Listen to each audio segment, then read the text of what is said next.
Oi, sou o Gustavo, sou aluno de doutorado em Física aqui na USP e hoje eu vou falar um pouco sobre como é fazer um projeto de pesquisa, né? Eu vou usar de exemplo o meu projeto mais recente com a minha orientadora e um professor lá do Fermilab. Para quem não viu ainda, tem o vídeo já aqui no canal sobre o meu estágio no exterior, passei um ano nos Estados Unidos e nesse ano eu desenvolvi esse projeto com ele estando lá, né, presencialmente, e com a minha orientadora daqui do Brasil, né? A gente fez reuniões online. Não vai ser um projeto com um vídeo, né, focado tanto na física do projeto, mas a gente vai falar mais sobre uma meta-explicação, né? Uma meta-análise do projeto. Então, eu vou falar mais sobre como é cada etapa, né, para fazer um projeto, pelo menos da minha experiência. Então, primeira coisa, um projeto começa meio caótico, né? A não ser que alguém já tenha uma ideia bem definida, as discussões iniciais são meio caóticas, no sentido de que reunimos nós três e a gente começou a jogar ideia na parede, sabe? Ah, vi palestra tal e na palestra tal eu vi que tal experimento vai ser muito preciso, será que dá pra gente fazer algo com isso? A outra palestra que eu vi estava falando de um modelo muito louco que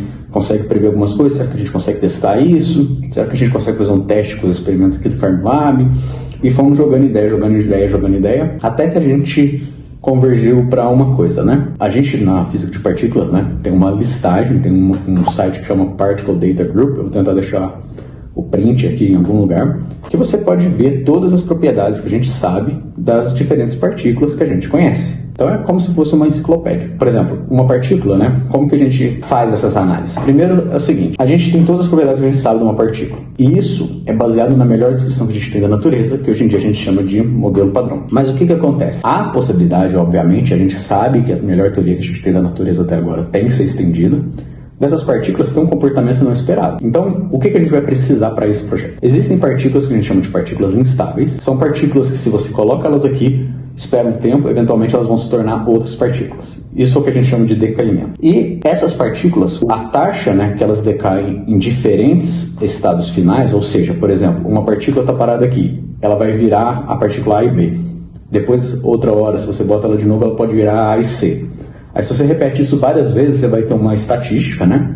E você pode ver, 60% das vezes foi A e B, 40% das vezes foi A e C, por exemplo. Isso é listado lá nessa enciclopédia, né? O modelo padrão, como uma teoria, vai te dar uma previsão de quais são essas taxas e, a princípio, você deveria ser capaz, né, de testar isso, e a gente testa. Só que pode existir a possibilidade dessas partículas decaírem para A e D. Aí você vai olhar lá na sua teoria e a sua teoria fala, não, se ela decair para A e D, a teoria está errada. E esses são os processos que a gente chama de física além do modelo padrão, porque aí é óbvio que você precisa estender sua teoria para poder explicar esses projetos. A nossa ideia é tentar achar esses projetos, né, para ter um guia para estender o modelo padrão. A gente já sabe que tem falhas e a gente tem que estender, mas a gente ainda não sabe qual que é a próxima teoria que realmente é a melhor descrição da natureza. Nessa enciclopédia a gente foi olhar e viu que uma partícula especial, que chama pion, a listagem dela das coisas do modelo padrão é ok, mas a listagem de possíveis canais que ela pode se transformar,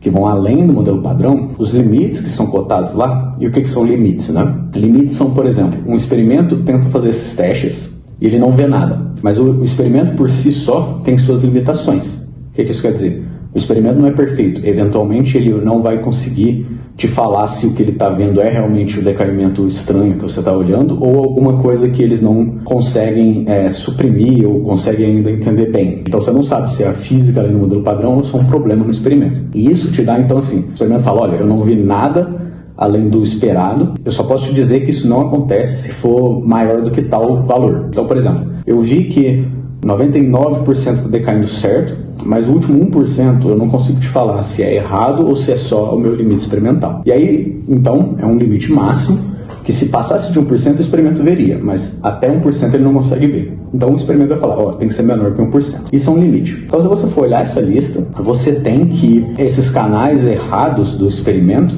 vão ter um limite lá. Só que o que a gente notou? A gente notou que esses limites eram antigos, sabe? E a gente já tem experimentos novos que talvez possam ser competitivos ou até fazer um trabalho melhor.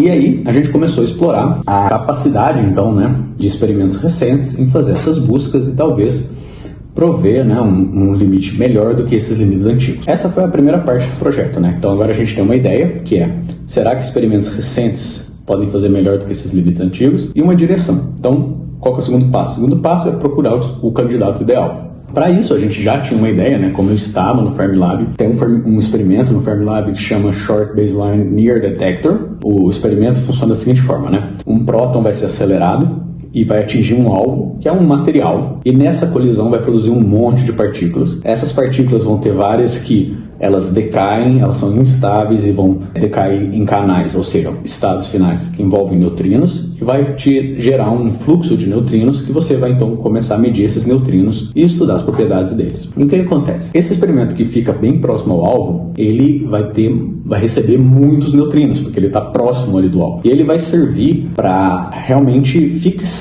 né, a porcentagem de neutrinos que está sendo produzida ali e também a que vai chegar nos experimentos que estão mais para frente. Então ele é um candidato ideal para nossa busca, sabe? Porque com o modelo padrão você consegue dizer assim, olha, se tudo obedece só ao modelo padrão, esse experimento vai medir 90% de um neutrino, 10% de outro, por exemplo. E aí, se o experimento, quando ele tomar dados, realmente fala que é 90-10, ótimo, a gente consegue pôr um limite no número de pions que não estão decaindo errado. Se ele vê algo já estranho, pode ser exatamente isso que está acontecendo, entende? Se ele vê 85-15, por que está tendo essa diferença de 5%? Pode ser porque as partículas estão decaindo errado. Porque errado aqui não quer dizer que a natureza está errada, né? A nossa descrição que está errada dela, tudo bem? E aí a gente, então, agora tinha a ideia bem definida e um candidato experimental. Aí vem a parte de simulação. Como que a gente, então, entende se realmente esse experimento no Fermilab vai ser competitivo com os experimentos antigos? Aí a gente tem que começar a pôr a mão na massa. Então, tive que aprender como fazer simulações de detector. É uma coisa mais ou menos assim. Os softwares já estão prontos, então você tem mais é que saber usar. Implementar esses softwares é um trabalho assim de uma vida. Tem grupos enormes trabalhando nessas coisas e trabalham tipo a vida inteira nisso. E eu fui aprender a usar esse software para poder fazer simulações de espectro, né, que a gente fala assim do perfil dos neutrinos. Então, praticamente quantos neutrinos tem com cada energia. Então, você fixa a energia e vê quantos neutrinos chega com aquela energia. Fixa outra energia e vê quantos neutrinos chega com aquela energia. E depois você faz um gráfico. Esse gráfico a gente chama de espectro. E eu precisei fazer isso, né, porque a princípio os neutrinos vêm de diversas partículas nesse experimento e eu precisava saber como que a gente distingue se as partículas estão vindo de pions ou de kaons. São outros mesons, né, outras partículas que podem decair em neutrinos, e a gente queria estudar mais os decaimentos do pion, não dessas outras. Então a gente precisava de um critério de separação. Então a minha primeira tarefa foi aprender a usar esse software e achar um critério de separação que funcionasse. Porque isso era só uma prova de conceito, né? Porque se a gente não conseguisse separar os dois, como que a gente consegue falar que é o pion que está decaindo errado? Então, ainda estava vendo se era factível, né?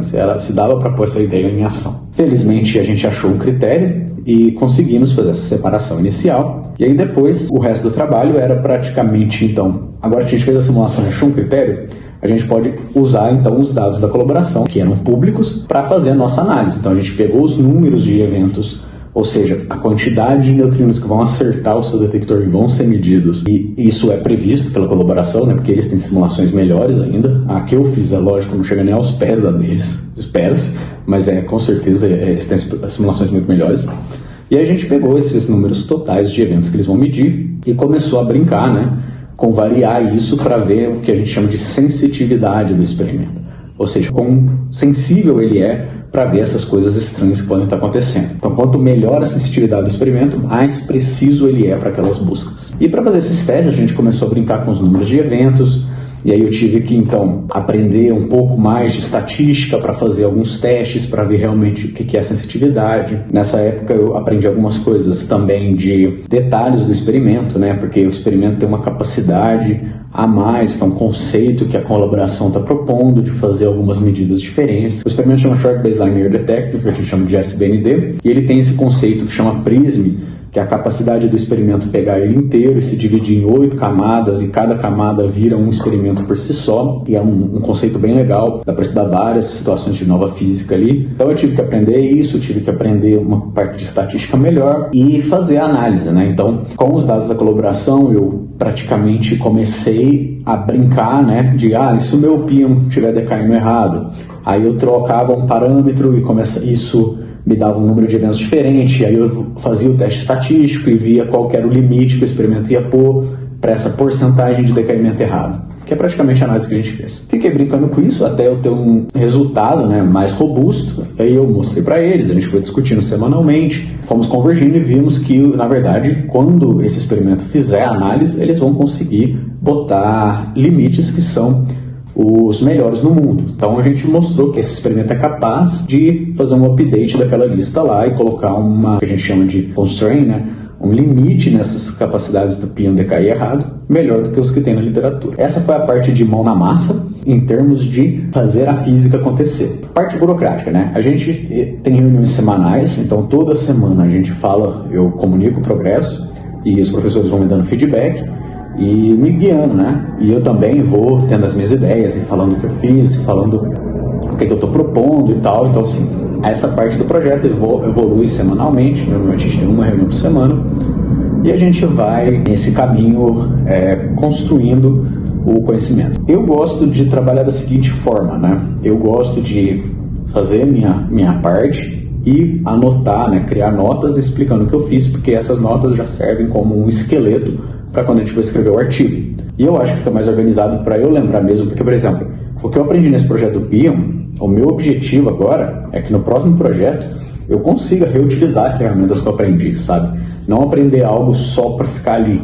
Eu quero usar isso em contextos diferentes. Então, essas notas também servem para quando eu esquecer o que eu fiz, que é muito rápido, eu esqueço muito rápido aquilo que eu aprendi, eu voltar nelas e ser mais fácil, né? Relembrar tudo que eu fiz. E nessa, então, nesse projeto eu escrevi essas notas, eu ficava mandando para os professores sempre, a gente tinha essas reuniões semanais e a gente foi evoluindo dessa forma até a gente ter um resultado robusto. Depois de ter o resultado, vem a parte da escrita. A parte da escrita é uma parte que eu gosto bastante, mas para mim é uma das partes mais desafiadoras, porque assim, imagina, você ficou trabalhando ali um ano, certo?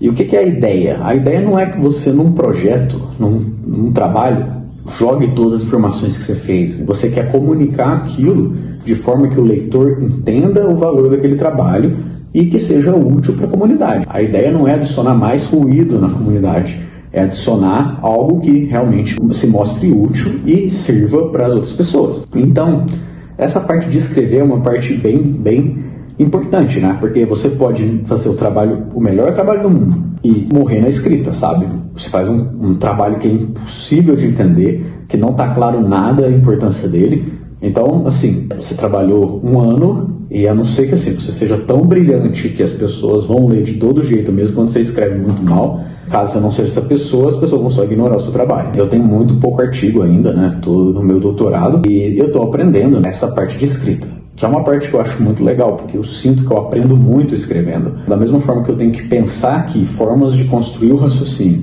que fiquem mais alinhadas, né, e não exijam tantos pré-requisitos. Para escrever o artigo, eu tenho que achar aquele balanço, né? Porque pensa, é um artigo que entra na metade entre coisas teóricas, porque há a possibilidade de testar modelos, um artigo que dá uma indicação para experimentos do que eles devem fazer. Então eu estou ali no meio das duas comunidades e eu quero que as duas leiam o artigo e vejam o valor dele. Então você tem que tomar muito cuidado com a linguagem e como você vai comunicar isso. E a gente, então, sentou, né? Esse artigo, os dois professores me deram a oportunidade de escrever ele e eu comecei a escrever ele de cabo a rabo, né? Então foi uma aventura, porque é muito complicado, sabe? Você senta e você quer agora falar do que você fez.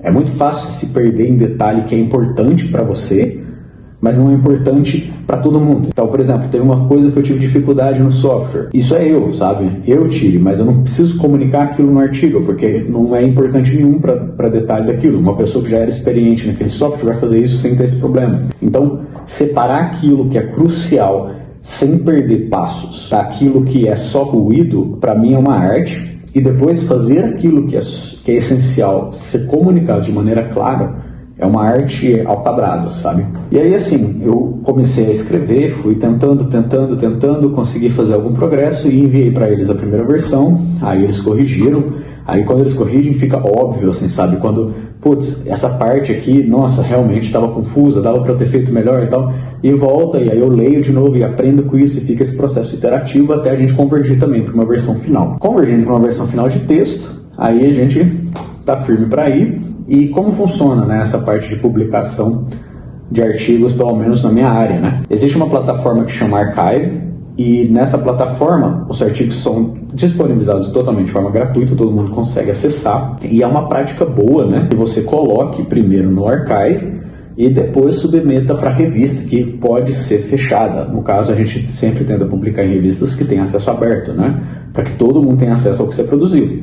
Mas existem revistas que são pagas. E por que coloca primeiro nesse archive? E eu acho que é a parte mais importante, porque aonde que as pessoas vão olhar é lá. Todo mundo da comunidade está olhando lá. Então é como se fosse o primeiro contato que o seu trabalho vai ter com o mundo exterior e vai ser avaliado por outras pessoas. E aí a gente vai começar, a gente põe lá, no outro dia aparece, as pessoas leem e você começa a receber e-mail, fala, olha, será que isso daqui tá certo? Será que isso daqui tá errado? Será que dá para fazer isso? Nossa, que trabalho legal, nossa, talvez tenha que mudar alguma coisa, olha, eu fiz um trabalho parecido, vocês não citaram, e você vai recebendo vários e-mails. É uma coisa muito legal, sabe?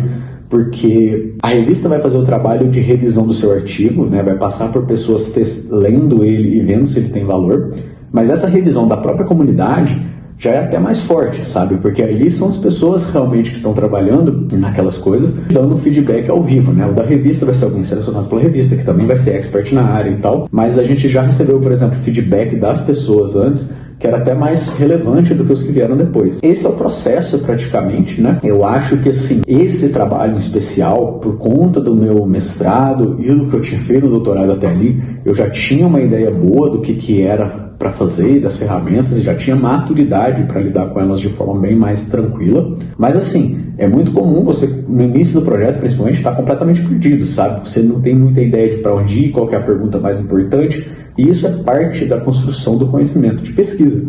Isso é parte, né, da rotina, isso é parte do trabalho, né? Assim, a confusão em si é parte do aprendizado. Você estar confuso implica que você não sabe algo, que implica que você tem que achar as melhores questões para te guiar e te tirar dessa confusão. E isso eu acho que é a parte que eu acho mais divertida, sabe? Porque no início do projeto, cara, todo chute que você dá tá valendo, sabe? Você tá, será que eu quero... Será que essa é a direção mais precisa? Será que essa é a direção melhor? E você nessa exploração vai aprendendo várias coisas. E pode ser que você tenha mais ideias para projetos ali depois, mas aí você vai afunilando até que fique muito clara a pergunta que você quer responder. E quando é clara a pergunta que você quer responder, o progresso é feito mais rápido. Então eu acho que um projeto é um funil. A maioria das coisas na vida acadêmica, na verdade, é um funil.